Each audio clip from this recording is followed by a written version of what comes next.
There's a kind of silence that destroys more than screams. She learned that 4 years ago, on the day she signed papers that erased her name from a lifetime built beside him. He is Min Jae-hyuk, 32 years old, head of the Baeko organization, the man all of Korea fears to mention, and her. She's nobody now, or she was. Because today, in this crystal ballroom where the powerful pretend at civility, 3 pairs of eyes identical to his observe the world with the same cutting coldness he carries. 3 small existences he swore would never exist. But the worst part isn't that he was cruelly wrong. The worst part is realizing she never needed him to create what he destroyed. And when their eyes finally meet across the crowd, the fear he sees in his own reflection doesn't come from her. It comes from the certainty that he's lost something he can never recover. Some decisions destroy you the moment you make them. Others wait 4 years to reveal their true cost. The Shilla Hotel Gala Ballroom gleamed with the characteristic opulence of events where Seoul concentrated its real power. Baccarat crystals hung from the ceiling in cascades of light, reflecting off marble imported from Italy. Men in Brioni tuxedos conversed in low tones, while women in haute couture gowns displayed jewelry that cost more than entire apartments in Gangnam. Min Jae-hyuk observed all of this with the disinterest of someone born to control, not to impress. At 32, he had commanded the Baeko organization for 8 years. 8 years during which he'd transformed his father's legacy from a territorial gang into a corporate empire that moved billions through legitimate and illegitimate channels across Asia. Banks, construction companies, import-export conglomerates, casinos in Macau, real estate in Singapore. The Korean media called him a business magnate. The police called him untouchable. His enemies simply called him death. Tonight's gala celebrated the merger between Baeko Group and Hanseong Industries, a union that would give Jae-hyuk control over 40% of Seoul's commercial real estate development. It was the kind of victory that required the performance of civility, champagne, speeches, handshakes with men who would slit his throat if they thought they could survive the consequences. He'd arrived alone, as always. His right-hand man, Kang Do-jin, hovered near the entrance with 6 other men in dark suits. Security masked as guests. Nobody here was truly safe, and everyone knew it. Jae-hyuk lifted his champagne glass, Dom Perignon 2008 naturally, and let his gaze drift across the ballroom with practiced boredom. That's when he saw her. The glass stopped halfway to his lips. Park Hae-won. The name detonated in his mind like a grenade he'd thought safely buried 4 years ago. She stood near the panoramic windows overlooking the Han River, her back partially turned to him. The black gown she wore was elegant but understated. Dior probably, but not ostentatious. Her hair was swept into a low chignon that exposed the curve of her neck. The same neck he'd once... Jae-hyuk crushed that thought before it could fully form. His fingers tightened around the champagne flute until he heard the crystal begin to crack. He forced himself to loosen his grip before it shattered completely. It couldn't be her. Hae-won had left Seoul 4 years ago. The divorce had been clean. Final. She'd signed the papers without a fight, taken nothing from him except what remained of her dignity, and disappeared so completely that even his investigators couldn't track her beyond Incheon Airport. He'd assumed she'd left Korea entirely. Started over somewhere without his shadow suffocating every breath. But the woman by the windows moved with Hae-won's particular grace, that fluid elegance she'd always possessed, even when she'd been nothing but a law student working 3 part-time jobs to pay tuition. She turned slightly, speaking to someone out of his line of sight. Jae-hyuk's world tilted on its axis. It was her, unmistakably. Those features he'd once traced with fingertips that still remembered the geography of her skin, the delicate bone structure that made her beautiful without effort, the eyes that had once looked at him with something dangerously close to love, before he'd killed it. His jaw clenched so hard his molars ground together. What the hell was she doing here? This gala was invitation only, restricted to Seoul's upper echelon of power and wealth. Hae-won had connections to neither. She'd been a prosecutor when they'd married, brilliant, idealistic, and utterly unsuited to the reality of what loving him actually meant. Do-jin appeared at his elbow like a shadow summoned. "Sir, you look like you've seen a ghost." "I have," Jae-hyuk murmured, his voice carrying the lethal quiet that made experienced killers nervous. "Find out who invited Park Hae-won. Now." Do-jin's eyes widened fractionally, the only sign of surprise the man ever permitted himself. "Park Hae-won is here?" "Near the east windows. Black dress. Don't let her see you looking." Do-jin melted back into the crowd with the efficiency that had kept him alive in Jae-hyuk's service for 12 years. Jae-hyuk forced himself to remain still, to keep his expression neutral even as something violent and chaotic thrashed beneath his ribcage. Memories he'd successfully buried under layers of work and strategic brutality suddenly clawed their way back to the surface. Her face when he'd thrown the divorce papers at her, the way she'd flinched but not cried, not given him the satisfaction of tears. "Pregnant with you?" he'd sneered, contempt dripping from every syllable. That will never happen. The quiet way she'd picked up the pen, signed her name, walked out of his life without once looking back. He'd convinced himself it was relief he'd felt. She'd been a liability, a soft ethical weakness in a world where weakness got you killed. Loving her had been the most dangerous thing he'd ever done, more dangerous than any gang war or police investigation. So he'd cut her out like a tumor. And now she was back, standing in his ballroom, at his event, looking like she belonged to a world that had never included him in the first place. Jae-hyuk drained his champagne in one swallow and set the empty glass on a passing server's tray with enough force to make the young man jump. That's when Haewon moved. She stepped aside, revealing what, or rather who, she'd been speaking to. 3 little girls, identical, perhaps 4 years old, dressed in matching white dresses with pale pink ribbons, their dark hair styled in the same soft waves. Triplets. Beautiful, delicate triplets who looked up at their mother with expressions of perfect adoration. Jae-hyuk's heart stopped beating. Then it restarted with a violence that made his chest ache. The girls had Haewon's elegance, her graceful movements, but their faces were his. The sharp line of the jaw, the particular slant of the eyes, the way the oldest one, he could tell she was oldest by the subtle authority in how she held herself, tilted her head with the exact same calculating angle Jae-hyuk used when assessing a threat. The champagne he'd just swallowed turned to acid in his stomach. No, it wasn't possible. He'd said those exact words to her 4 years ago. Pregnant with me? That will never happen. He'd meant it. He'd been certain. They'd been careful. He'd always been careful because bringing a child into his world was a cruelty he refused to commit. But the evidence stood 15 meters away, living and breathing and identical to him. The middle child, slightly smaller, with wider eyes that held a dreamer's softness, suddenly looked directly at him. Her gaze locked onto his with an intensity that froze the blood in his veins. She saw him, recognized something, then she tugged on Haewon's dress. Everything that happened next occurred in slow motion. Haewon looked down at the child. The girl pointed. Haewon's gaze followed the direction of that small finger, and their eyes met across the crowded ballroom. 4 years collapsed into nothing. Jae-hyuk saw the exact moment Haewon recognized him. Her face drained of color, then flushed, then settled into an expression of such carefully controlled blankness that it was more damning than any emotion could have been. She said something to the children. Quick, urgent. The triplets immediately clustered closer to her, their small faces turning serious in a way that children that young shouldn't understand. Haewon placed a protective hand on the oldest girl's shoulder. Then she looked at Jae-hyuk again. This time, there was no shock, no fear, no residual love or longing or any of the things he might have expected. There was only ice, pure Arctic ice that made him feel like the stranger. She held his gaze for exactly 3 seconds, long enough to deliver a message that needed no words. Stay away from us. Then she turned and began walking toward the exit, the 3 little girls following in perfect formation around her like a protective guard she'd trained them to be. Jae-hyuk's body moved before his brain caught up. He was already cutting through the crowd, ignoring the greetings and attempted conversations from people whose names and faces barely registered. His focus had narrowed to a laser point. Haewon's retreating figure and the 3 small lives that couldn't possibly exist, but did. Haewon, his voice cut through the ambient noise with the authority of someone who'd never had a command disobeyed.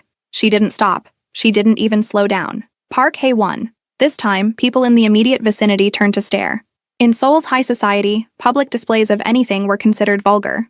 Raising one's voice at a gala was practically scandalous. Jae-hyuk didn't give a damn. Haewon finally stopped. Her shoulders tensed, but she didn't turn around. The triplets looked up at her uncertainly, then back at the man pursuing them with expressions far too knowing for children their age. Jae-hyuk closed the distance in 4 long strides. "We need to talk," he said quietly, intensely. "Now." Haewon slowly turned to face him. Up close, he could see the changes 4 years had wrought. She was thinner, more angular. The softness he remembered had been replaced by something harder, more refined, like steel that had been through the forge. She was more beautiful than he remembered, and infinitely more distant. "No," she said simply. Her voice was calm, professional, the tone she'd once used cross-examining hostile witnesses. "We don't. Those children are mine." She emphasized the word with surgical precision. "Only mine. You made that very clear 4 years ago." The oldest triplet stepped forward, placing herself between Jae-hyuk and her mother with a bravery that punched him in the chest. "You're bothering our mommy," she said in a voice that, despite its childish pitch, carried unmistakable warning. "Please go away." Jae-hyuk stared down at the little girl. She stared back without flinching. She had his eyes. Exactly his eyes. Dark, intense, unflinching. "What's your name?" he asked, his voice rougher than intended. "Min Seo-yeon?" the girl replied with perfect formality. And you shouldn't talk to strangers. Min. She had his family name. The world tilted again. That's enough, Seoyeon, Haiwan said gently, placing a hand on the child's shoulder. She looked at Jae-hyuk with an expression that could have carved stone. You signed papers 4 years ago that terminated every right and obligation you had. That includes the right to this conversation. You were pregnant. It wasn't a question. It was an accusation, an indictment, a confession all at once. Was I? Haewon's smile was razor sharp. How strange. I distinctly remember you saying that would never happen. I must have misheard. Don't play games with me, Haewon. I'm not playing anything, Jae-hyuk. She said his name like it was a disease she'd overcome. You made your choice. I respected it. You wanted nothing to do with a child that was apparently impossible. So I made sure you wouldn't have to deal with that impossibility. You hid my daughters from me. I protected my daughters from you. Her eyes flashed with the first real emotion he'd seen. Fury. White-hot and righteous. There's a difference. One you'll never understand. The middle triplet, the one who'd pointed at him first, suddenly spoke up. Mommy, is this the bad man from the stories?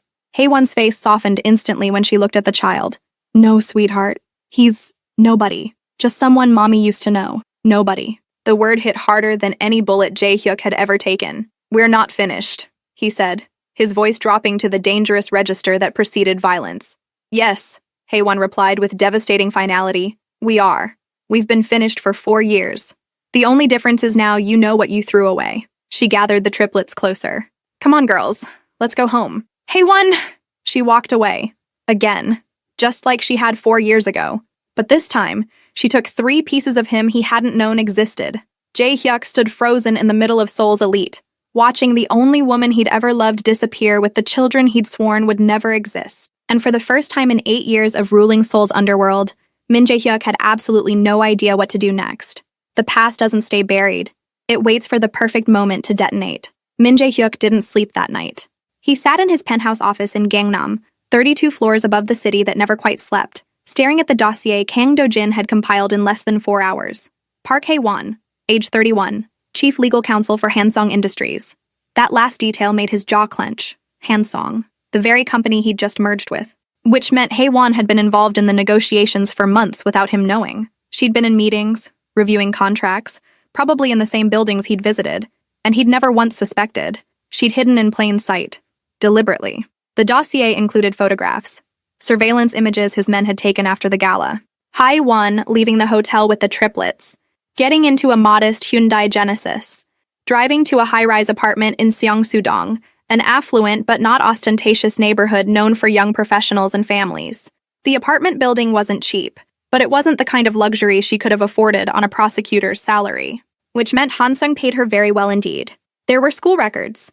Min Seo-yeon, Min Ji-woo, Min Hae-rin, enrolled at Seoul International Academy, one of the city's most prestigious private schools. All 3 tested as gifted.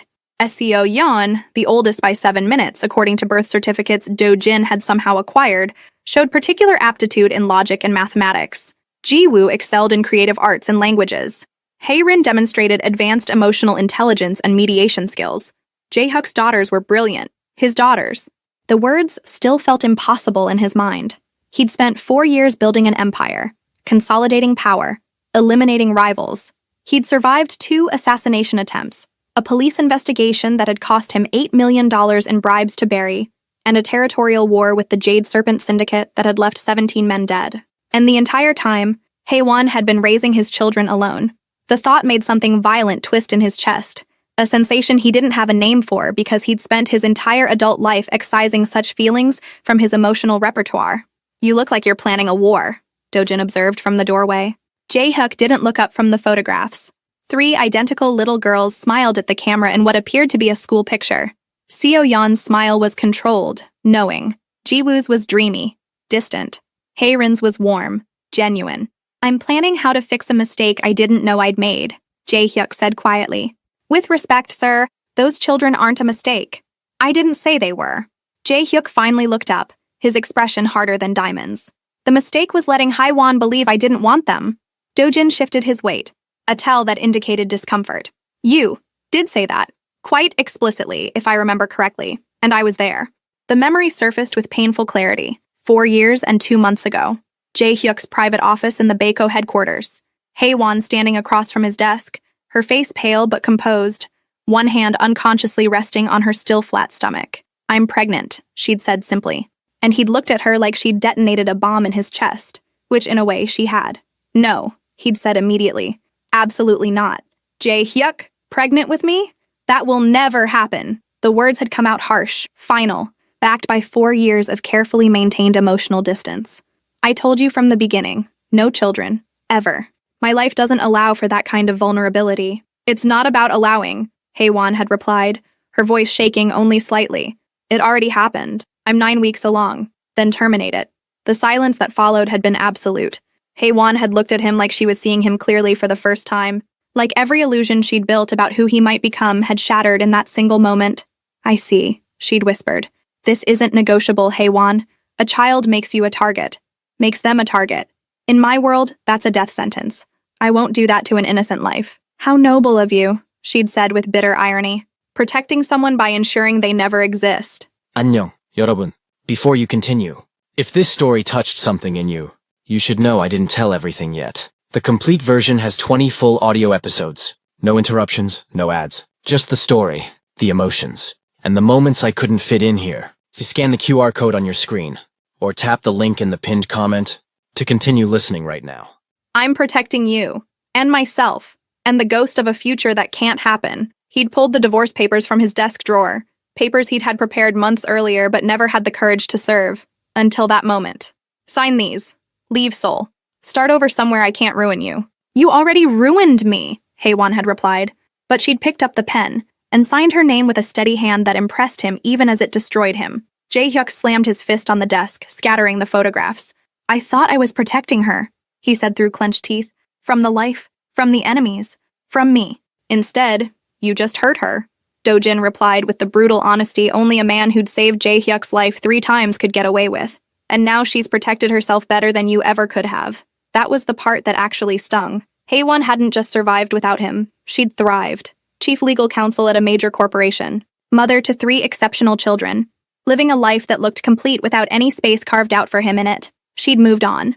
While he'd spent 4 years telling himself he'd made the right choice, even as her absence had hollowed him out in ways he refused to acknowledge. His phone buzzed.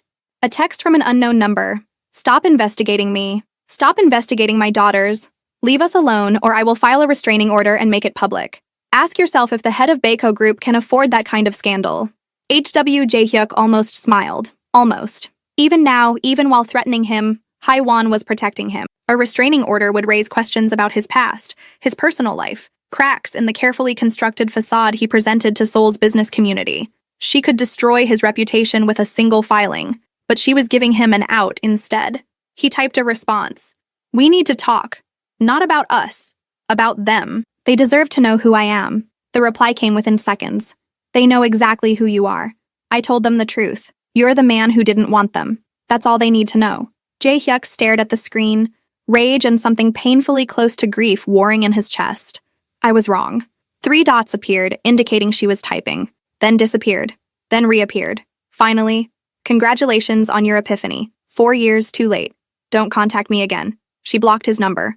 Jae-hyuk set the phone down with lethal calm. "Do-jin, sir, find out everything about Haewon security, where the girls go to school, their routes, schedules, vulnerabilities. Are you planning to kidnap your own children? I'm planning to protect them, whether their mother likes it or not." Jae-hyuk stood, walking to the floor-to-ceiling windows that overlook the city he controlled. "Haewon thinks she can hide them from my world. But the moment anyone in Seoul's underworld discovers I have daughters, those girls become leverage, targets. Then maybe," Do-jin suggested carefully, "you should respect Haewon's wishes and stay away. That's the best protection you can offer." Jae-hyuk was quiet for a long moment. "I thought that 4 years ago," he finally said. "I was wrong then. I won't be wrong again, even if it means going to war with the mother of your children. Especially then." Jae-hyuk's reflection in the window showed a man who'd forgotten how to lose. "Because Haewon doesn't understand what I do. Seoul's underworld doesn't care about her wishes or restraining orders. The moment they smell blood, they'll come. And I'll be there to make sure my daughters never know what it's like to be afraid." Do-jin sighed. "This is going to end badly." "It already ended badly," Jae-hyuk replied. 4 years ago. Now I'm just dealing with the aftermath." He turned back to the photographs scattered across his desk. 3 little girls who shared his DNA, but not his name. Not his protection, not his presence. That was about to change. whether Park Hae-won was ready or not. Protection and possession look identical from a distance. The difference is only visible when you're already trapped. Hae-won discovered the security detail on Tuesday morning. She was walking Seo, Yeon, Jiwoo, and Hae-rin to their school bus stop, a daily ritual they all cherished despite the early hour, when she noticed the black Mercedes sedan parked half a block away. Same position as yesterday. And the day before. Different car, but the same model, the same tinted windows. The same subtle professional quality that screamed private security. Her blood turned to ice. "Mommy?" Hae-rin tugged on her hand. "You stopped walking." Hae-won forced a smile for her most emotionally perceptive daughter. "Just remembered something I forgot to tell you. Remember how we talked about strangers?" All three girls nodded seriously. They'd had this conversation more times than any 4-year-old should need to. If anyone ever approaches you, anyone you don't know, what do? Run to a teacher, Seo-yeon recited immediately, or a police officer. Make lots of noise, Jiwoo added. Scream and yell. Don't go anywhere with them ever, Hae-rin finished. Even if they say mommy sent them. Perfect. Hae-won kissed each of their foreheads. You're my smart, careful girls. She walked them the rest of the way to the bus stop, hyper-aware of the sedan trailing them at a discreet distance. Professional, patient, relentless. Exactly like Jae-hyuk. After the school bus pulled away, taking with it the 3 most precious pieces of her heart, Hae-won walked directly toward the Mercedes. The driver's window rolled down as she approached. The man inside was in his late 30s, Korean, wearing a perfectly tailored black suit. His expression was professionally neutral, but his eyes tracked her movements with the assessment of someone trained in violence. Mrs. Park, he said politely. I know exactly who you are, Hae-won cut him off coldly. And who sent you. Tell Min Jae-hyuk that if I see you or anyone like you within 100 meters of my daughters again, I'm filing that restraining order. Today. Mr. Min is concerned about the children's safety. Mr. Min, Hae-won said with acid precision, has no children. He made that explicitly clear 4 years ago. These surveillance games don't change that legal reality. The security agent shifted uncomfortably. Ma'am, with respect, Mr. Min's world has enemies. If they discover his daughters exist, they won't. Because they're not his daughters in any way that matters. They're mine. I've kept them safe for 4 years without his help or his protection. She emphasized the last word like it was a curse. Tell your employer to stay away from my family. This is the only warning he gets. She turned and walked away before the man could respond, her spine straight and her hands shaking with barely contained rage. Jae-hyuk thought he could just insert himself back into their lives? Thought he could claim some paternal authority after years of absence? Not a chance. But the security detail didn't disappear. Over the next week, Hae-won identified 3 separate teams rotating shifts.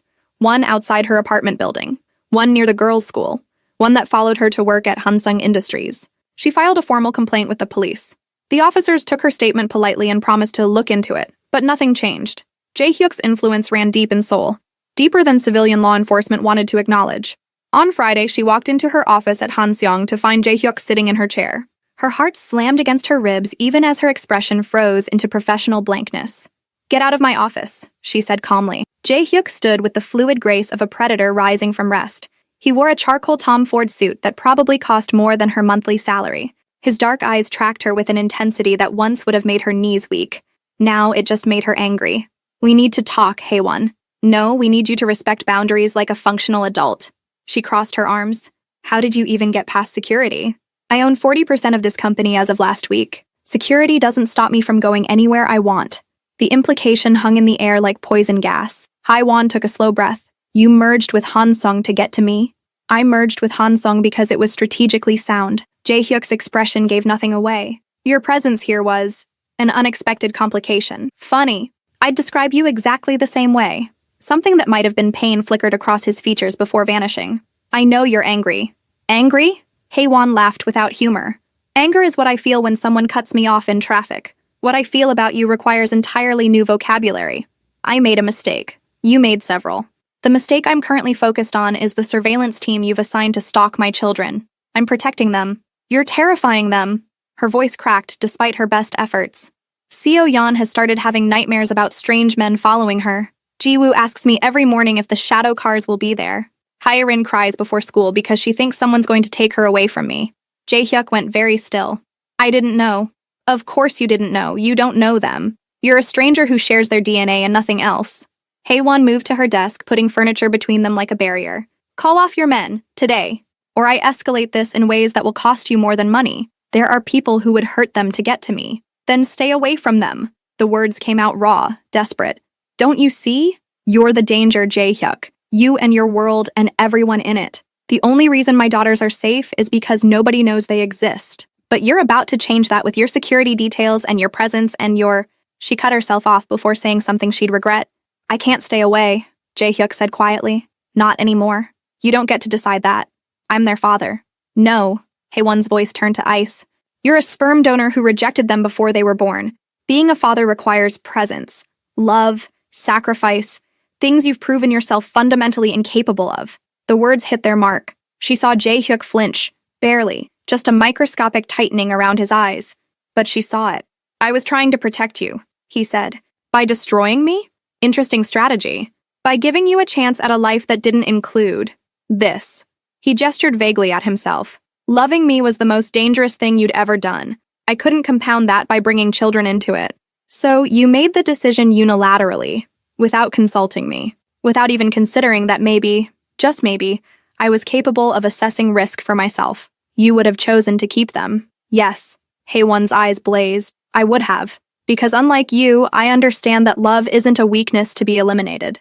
It's the only thing worth fighting for. Jae-hyuk was silent for a long moment. When he spoke, his voice carried an edge she'd never heard before, something almost like vulnerability. I want to know them. Absolutely not. Haewon, they don't need you confusing them. They have a stable, happy life. A mother who loves them unconditionally.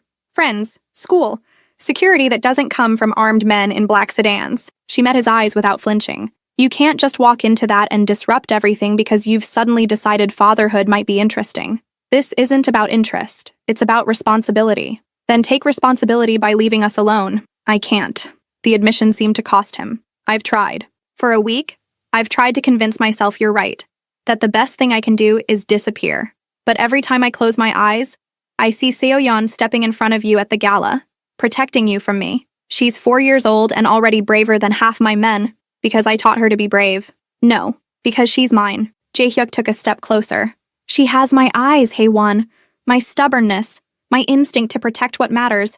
And Ji-woo, she looks at the world like she's seeing art in everything. Like her mother used to, before I ruined that. And Haerin reads people the way I do. Sees through pretense to truth. Stop. Haewon's voice cracked. Stop talking about them like you know them. I want to know them. That's what I'm asking for. You don't ask, Jae-hyuk. You take. You control. You manipulate. That's who you are. She shook her head. And I will not let you do that to my daughters. Our daughters. No, mine. Legally, morally, and in every way that actually counts. Haewon pulled a folder from her desk drawer and threw it at him. Papers scattered across the floor between them. Jae-hyuk looked down. Birth certificates. All 3 listing Park Haewon as the mother and unknown in the father's slot. You removed me completely, he said slowly. I protected them from a legal claim you swore you'd never make. I did what any good mother would do. I ensured their security didn't depend on the whims of a man who'd already proven himself unreliable. The barb landed. Jae-hyuk's jaw clenched. Change it, he said. Add my name. Why would I do that? Because it's the truth. The truth, Haewon replied with devastating calm, is that you terminated your parental rights 4 years ago. The truth is you told me to eliminate the problem. The truth is you called the children I was carrying, your children, a death sentence you refused to inflict. I was wrong. Yes, you were. But being wrong doesn't entitle you to undo the consequences. She began gathering the scattered papers, her movements precise and controlled. You made your choice, Jae-hyuk. I'm making mine. And my choice is to protect my daughters from any more instability. You think I'm unstable? I think you're dangerous. There's a difference. Jae-hyuk moved fast, not threateningly, but with the controlled intensity that had once made her pulse race for entirely different reasons. He stopped just short of her desk, his hands braced on the polished surface. I will be part of their lives, Haewon. With your cooperation or without it. Is that a threat? It's a promise. Then let me make one too. Haewon leaned forward until they were nearly eye to eye. You come near my daughters without my explicit permission, I will bury you. Not with violence. I know you're better at that than I'll ever be. But with law, with publicity, with every connection I've built in the legal community over the past 4 years. You'd risk your reputation? For them? I'd risk everything, including you learning just how much I've changed since you threw me away. Her smile was sharp enough to cut. I'm not the soft prosecutor you married. Soul made me harder. You made me harder. And the woman I am now will destroy you if you threaten what I've built. They stared at each other across the desk. Two people who'd once known every secret of each other's hearts. Now strangers armed with intimate knowledge of precisely where to strike. Finally, Jae-hyuk stepped back. "This isn't over," he said quietly. "Yes," Haewon replied. "It is. It's been over for 4 years. You're just realizing it now." He walked to the door, then paused with his hand on the handle. "They have my eyes," he said without turning around. "My father's eyes. He died when I was 7, murdered by men who wanted what he'd built. And every day I look in the mirror, I see him looking back, reminding me of what weakness costs in this world." Jae-hyuk, now I have 3 daughters who look at the world with those same eyes. And you expect me to just walk away, pretend I don't see him in them, see myself, see the only pure thing I've ever helped create? The raw honesty in his voice cracked something in Haewon's carefully constructed armor. "I expect you," she said softly, "to love them enough to keep them safe, even if that means keeping them safe from you." Jae-hyuk was silent for a heartbeat.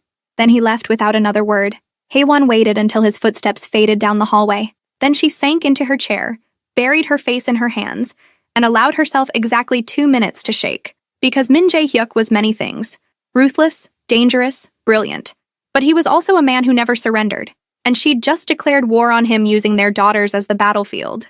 The moral fracture wasn't that he wanted to know them. It was that part of her, a part she'd tried to kill 4 years ago, wanted him to. Children see what adults try to hide.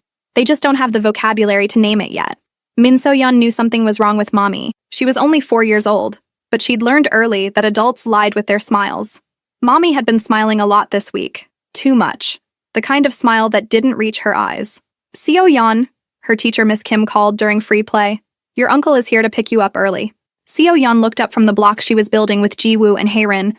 "We don't have an uncle." Miss Kim's smile faltered. "He said he's family. He's waiting in the office with the principal." Every alarm Mommy had carefully installed in Seo-yeon's mind started screaming. "We need to call Mommy first," Seo-yeon said firmly, standing up and pulling her sisters close. "That's the rule. Always call Mommy." "Of course, sweetheart, I'll do that right now." But when Miss Kim stepped away to make the call, Seo-yeon noticed the man standing outside the classroom window. Tall, black suit. The same kind of suit the men in the shadow cars wore. He was watching them. Seo-yeon grabbed Ji-woo's hand. "We need to hide. Now." "Why?" Haerin whispered, her eyes going wide. "Because Mommy said if strange men ever come for us, we run." Seo-yeon pulled her sisters toward the reading corner where Miss Kim kept emergency supplies.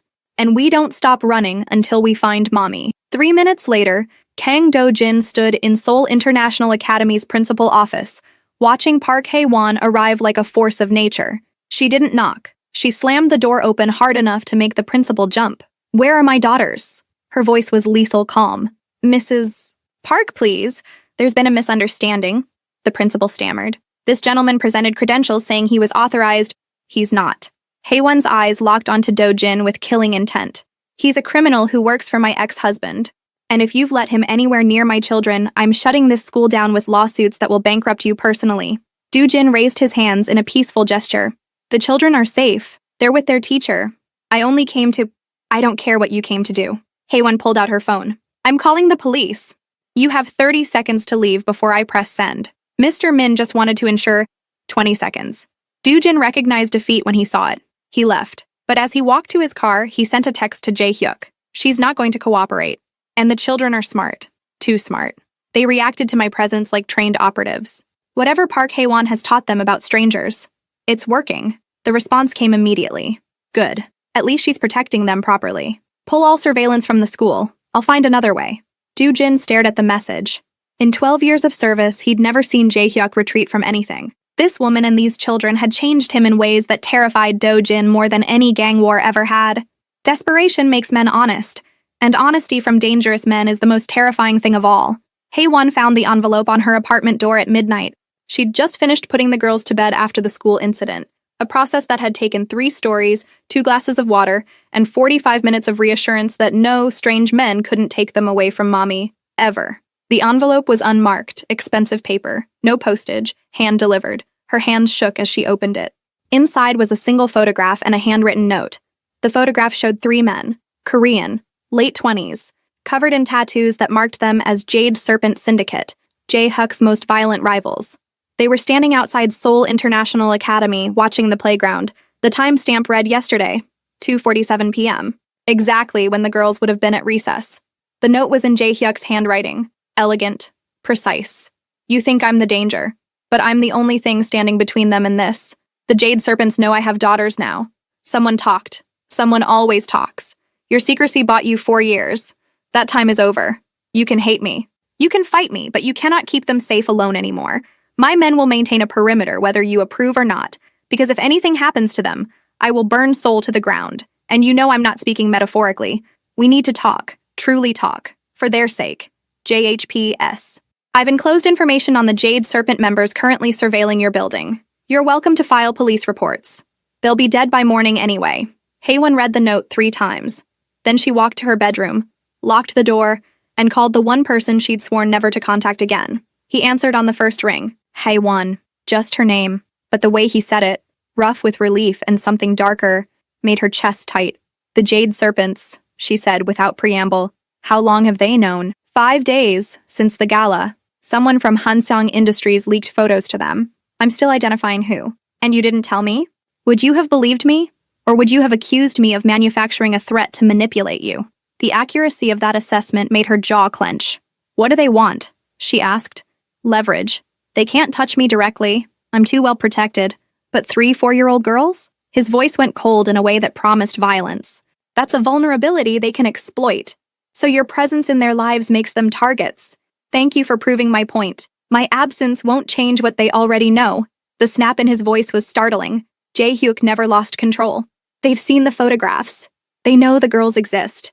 The only question now is whether they're protected by the most feared organization in Seoul, or by a single mother with good intentions and zero capacity for the kind of warfare that's coming. Haewon closed her eyes. I hate you. I know. I hate that you're right. I know that too. A pause. Let me help. Help implies partnership. This would be you taking over. No. This would be me providing what you can't. Armed protection, intelligence networks, and the reputation that makes rational people reconsider attacking what's mine. They're not yours. They're mine to protect.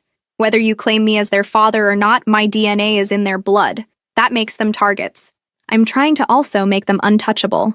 Haewon wanted to argue, wanted to find a hole in his logic, but she kept seeing that photograph. 3 predators watching her daughters play. What are you proposing? She asked carefully. Supervised visitation. 1 hour. This weekend. Neutral location. You present the entire time. That's reasonable. I can be reasonable when properly motivated. And the security detail? Non-negotiable. But I'll make them invisible. The girls won't know they're being protected. Jae-hyuk. This is the compromise, Haewon.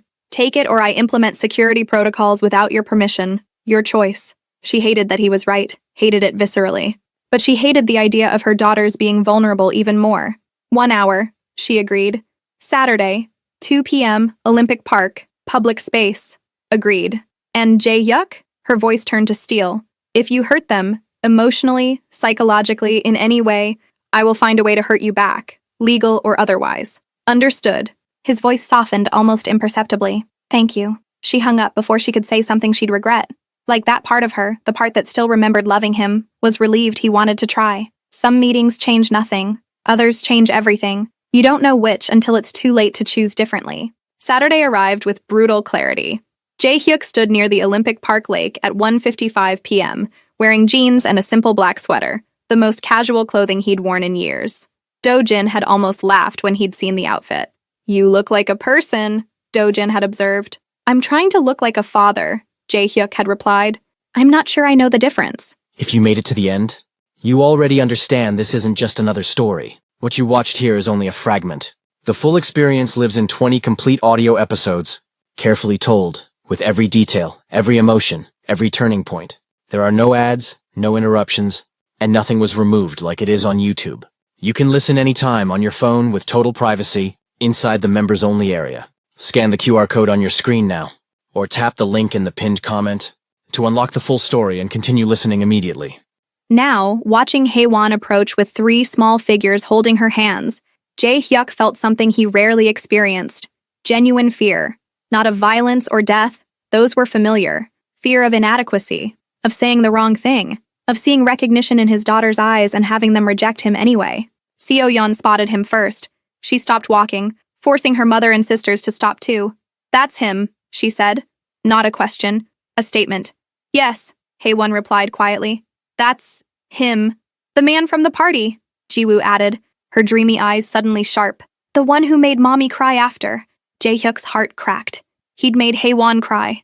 Of course he had. Haerin, the emotional one, stepped slightly in front of her sisters. Are you going to make mommy cry again? The question was so direct, so innocent, so devastating that Jaehyuk almost forgot how to breathe. He knelt down, bringing himself to their eye level. Something his security team would have a heart attack about if they knew. Kneeling made you vulnerable, exposed. But these were his daughters. Vulnerability seemed appropriate. I've made your mother cry before, he said honestly, and I hate that I did. I'm going to try very hard not to do it again. Trying isn't promising, Seo-yeon pointed out with ruthless logic. You're right. I promise to try my hardest. Is that better? Marginally. Seo-yeon studied him with eyes that were absolutely his own. Why do you want to meet us? Jaehyuk glanced at Haewon. She gave him a look that clearly said, You wanted this. Handle it. He looked back at his daughters. Because I made a mistake, he said simply, a big one, and I'm trying to understand what I lost. You lost us before we even existed, Jiwoo said with the bluntness of childhood. Mommy told us. She's right. So why should we care that you changed your mind? Haerin asked. You didn't care about us first.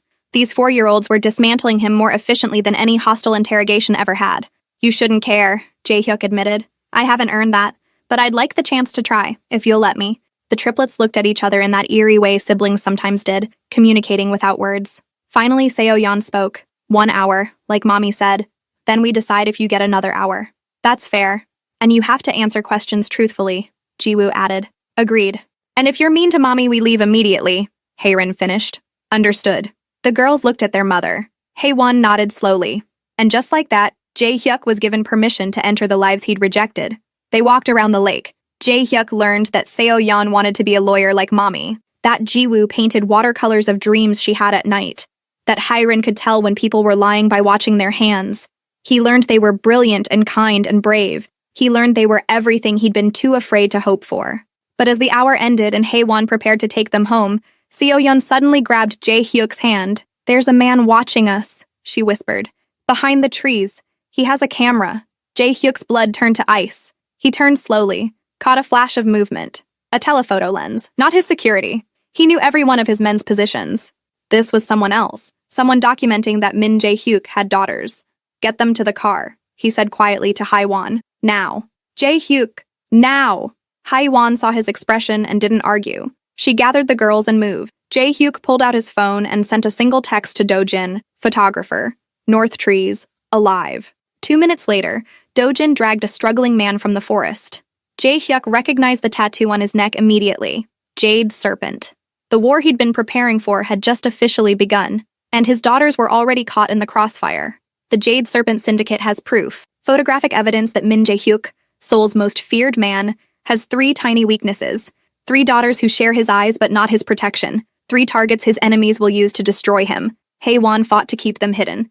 Jae-hyuk fought to know them, but now they'll both have to fight to keep them alive. Because in Seoul's underworld, family isn't a blessing,